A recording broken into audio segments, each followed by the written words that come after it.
Hello, friends.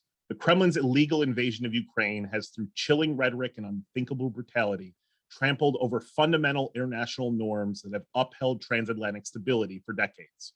Let's be clear, the future of Ukrainian sovereignty, choice of alliances, and foreign policy can only be determined by the people of a free and democratic Ukraine, not by authoritarian aggressors. The Ukrainian people, in their fight to defend their own independence against the Putin regime's invading forces, have inspired global democracies. Democracies whose citizens recognize that Ukrainians are on the front lines of defending the very liberal democratic norms and open market principles that have led to unprecedented global stability and growth since 1989. Principles, once again, under authoritarian threat. And we can't forget this. The threat to Ukraine's sovereignty and self-determination comes on the heels of months of Kremlin actions to weaponize many domains as possible against the transatlantic community, from energy to space to strategic corruption to cyberspace and disinformation. The Kremlin's hope was that by manifesting these hybrid threats against global democracies, Moscow could have undermined a resolute Western response to its invasion of Ukraine. Those efforts have failed. For weeks, we have seen the United States, along with its NATO partners and allies, continue to provide defensive military aid to Ukrainians, though more is continuously needed every day to keep brave Ukrainians in the fight.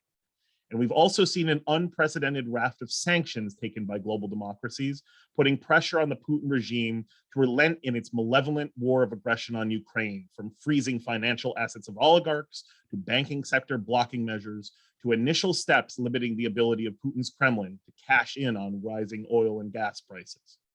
This includes German regulatory and US sanctions actions that have ended the Kremlin's Nord Stream 2 pipeline once and for all, a bad deal for Europe, whose national security risks were never just a commercial deal. Given the significant role that hydrocarbon revenues play in funding Putin's war-making capability, it is vital that the international community immediately take steps to stop this flow of money as well. I've outlined a three-phase sanctions approach, which you can read at SIPA.org, that involves: one, global energy traders continuing to avoid importing Russian Urals oil volumes; two, targeted technology-calibrated sanctions against Russia's maritime oil and gas export fleet; and three, coordinated blocking sanctions on Russian state-owned oil and gas entities themselves.